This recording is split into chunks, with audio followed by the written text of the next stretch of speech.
देवी पूजक फूला हुआ इतिहास। बहुत समय पहले का इतिहास है। घने जंगलों और ऊंचे पहाड़ों में एक वीर और निर्भीक समाज रहता था जिनका नाम था बाघरी। आज कई लोग इन्हें देवी पूजक या बाघरी कहकर बुलाते हैं, लेकिन हमारा असली नाम और इतिहास कुछ और ही है। बाघरी लोग ऐसे योद्धा थे जो जंगलों में रहते थे। हम अपने भोजन और जीवन के लिए शिकार करते थे। हमारे समाज का मुख्य काम था शिकार करना, और उसमें भी बाघ और शेर जैसे खतरनाक जानवरों का शिकार हमारी खासियत थी। ये कोई आसान काम नहीं था। इसके लिए दिलेर और निडर होना जरूरी था, और हम वही थे। हमारे हथियार थे भाला, धनुष, बाण। इन हथियारों के साथ ही हमारा सबसे बड़ा हथियार था हमारी आस्था। हम अपनी इष्ट देवियों पर अटूट विश्वास रखते थे। हम मानते थे कि चाहे हमारी गर्दन चली जाए, पर देवी का अपमान नहीं होना चाहिए। यही आस्था हमें शक्ति और साहस देती थी। जंगलों में रहना, बाघ शेर जैसे हिंसक जानवरों से आमना सामना करना और उनका शिकार कर पाना, यह सब हमारे रोजमर्रा का हिस्सा था। लोग कहते थे, जो बाघ का मांस खाता है वो कैसा होगा। हम खतरनाक थे, लेकिन उस खतरनाकी में हमारा साहस, हमारी कला और हमारा इतिहास छिपा था, ना कि कोई बुराई। एक बार की बात है, हमारे इलाके के आसपास के 2-3 गांवों में एक खतरनाक आदमखोर बाघ आ गया था। उसने कई लोगों को मार दिया था। गांव के लोग डरे सहमे थे। राजा ने अपनी सेना भेजी, लेकिन सेना लौट कर भी नहीं आई। राजा का मंत्री बोला, महाराज, इस बाघ को कोई नहीं मार सकता सिवाय जंगल में रहने वाले कबीले के। राजा ने कबीले के लोगों को बुलवाया और कहा, अगर तुम इस बाघ को मार दो तो तुम्हें इनाम मिलेगा। हमने बिना डरे एक ही दिन में उस खतरनाक बाघ को मार दिया। जब हम बाघ का शव लेकर राजा के दरबार में पहुंचे, राजा खुद दंग रह गया। उसने कहा, तुम में वही शौर्य है जो एक क्षत्रिय जाति में होता है। तुम लोग आम लोग नहीं, तुम तो बाघ को हराने वाले हो, बाघरी। यहीं से हमारे नाम की उत्पत्ति हुई, बाघ धन हरि, यानी बाघ को हराने वाले।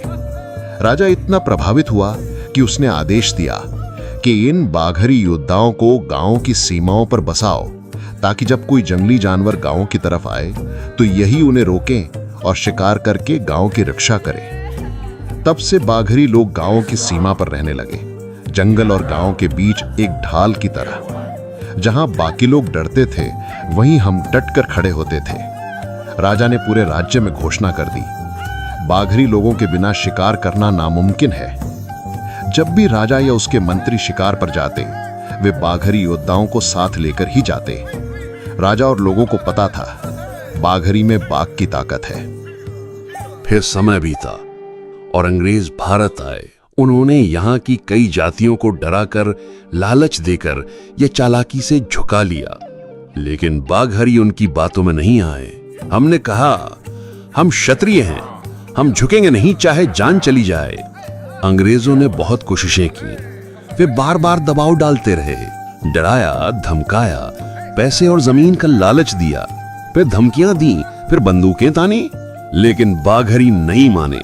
हमने कहा, हम राजा का भी हुक्म सोच समझकर मानते थे। अंग्रेजों की तो हमारे सामने कोई औकात ही नहीं। हम अपने तीर भाले लेकर मोर्चे पर डट गए। जंगलों में छिपकर, पीड़ के पीछे से घात लगाकर अंग्रेजी फौज पर हमला किया। हमारे तीर उनकी बंदूकों से टकराए। हमारा साहस उनकी योजनाओं पर भारी पड़ा। कई बार अंग्रेज उल्टे पांव भागे। वे हैरान थे, ये कौन लोग हैं? इनकी आंखों में डर ही नहीं है। न गोली से डरते हैं, न सजा से, मानो मौत को भी मजाक समझते हैं। कब अंग्रेजों ने चाल चली, जो झुके नहीं उन्हें अपराधी घोषित कर दो। सन 1871 में आपराधिक जनजाति अधिनियम के तहत बाघरी को क्रिमिनल ट्राइब घोषित कर दिया गया। जो डरता नहीं उसे बदनाम कर दो, ताकि पूरा समाज ही उससे डरने लगे। ये अंग्रेजों की सबसे नीच चाल थी। वे चाहते थे कि हम टूट जाएं, लेकिन हम नहीं झुके। हम जंगलों में ही रहे, अपनी देवी पर भरोसा रखकर जीते रहे। हमने अपनी आजादी, परंपराएं और पहचान नहीं छोड़ी। जंगल हमारे रक्षक थे, तीर भाले हमारे वचन और हमारी इष्ट देवी वो आस्था थी जिनके आगे मौत भी छोटी लगती थी। फिर समय बदला, अंग्रेजों का राज खत्म हुआ। सन 1952 में भारत की आजादी के बाद इस अधिनियम को निरस्त कर दिया गया और बाघरी को विमुक्त जनजातियों का दर्जा दिया गया। फिर हम धीरे धीरे गांव में आए, मेहनत करने लगे, व्यवसाय करने लगे। लेकिन सच्चाई ये थी, जिस समाज की रक्षा हमने की थी वही समाज हमसे डरने लगा था। लोगों ने हमारे साथ बैठना बंद कर दिया, हमारे साथ भेदभाव हुआ, कई लोगों ने तो हमारे साथ रिश्ता जोड़ने से भी इनकार कर दिया। हमारी मेहनत, हमारी ईमानदारी, सब कुछ उस एक कलंक के पीछे दब कर रह गई। हमारे नाम के साथ जुड़ा था वो कलंक, क्रिमिनल ट्राइब। हमने उसे कभी स्वीकार नहीं किया, लेकिन समाज ने हमें उसी नजर से देखा।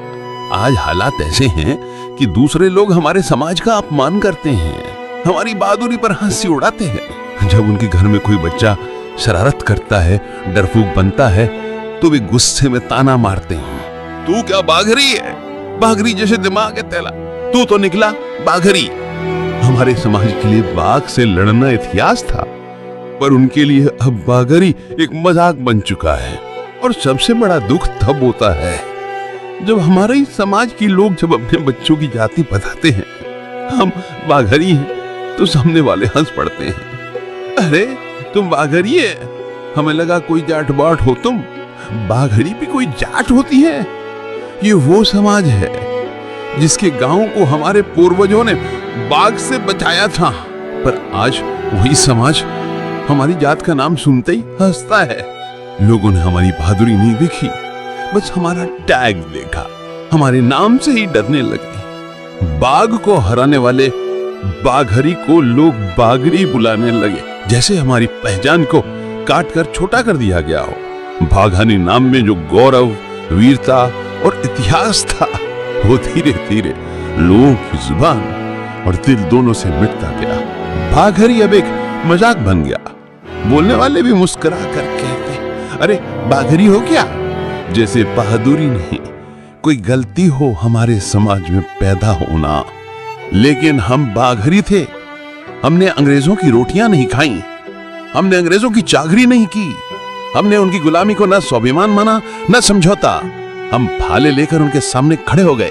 जो झुक गए उन्हें आज सभ्य समाज कहा जाता है, और जो डटे रहे उन्हें क्रिमिनल कहा गया। उन्हें जंगलियों, अपराधियों, जंगली जाति जैसे नाम दिए गए। हमने गुलामी नहीं सही, इसलिए हमें सजा मिली, लेकिन गर्व है उस सजा पर, क्योंकि वो हमारी आजादी की कीमत थी, न कि शर्म का कारण। हमने कभी अपनी पहचान छुपाई नहीं, लेकिन अफसोस, दूसरों की नजरों ने हमें देखने से पहले हमारा नाम सुनकर ही तय कर लिया कि हम कौन हैं। लेकिन आज सबसे बड़ी लड़ाई किसी और से नहीं, बल्कि हमारी अपनी बिखरी हुई एकता से है।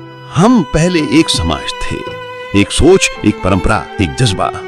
आज हम अलग अलग नामों पर, जगहों पर, बोलियों में बट गए हैं। अब वक्त आ गया है कि हम फिर से एक बने। हमारे पूर्वजों की असली ताकत उनकी हथियार नहीं, बल्कि उनकी एकता थी। अब हमें फिर से वही आवाज बननी है जो जंगल से उठे और इतिहास में गूंजे। हम बाघरी हैं और अब हम फिर से एक होंगे। धन्यवाद।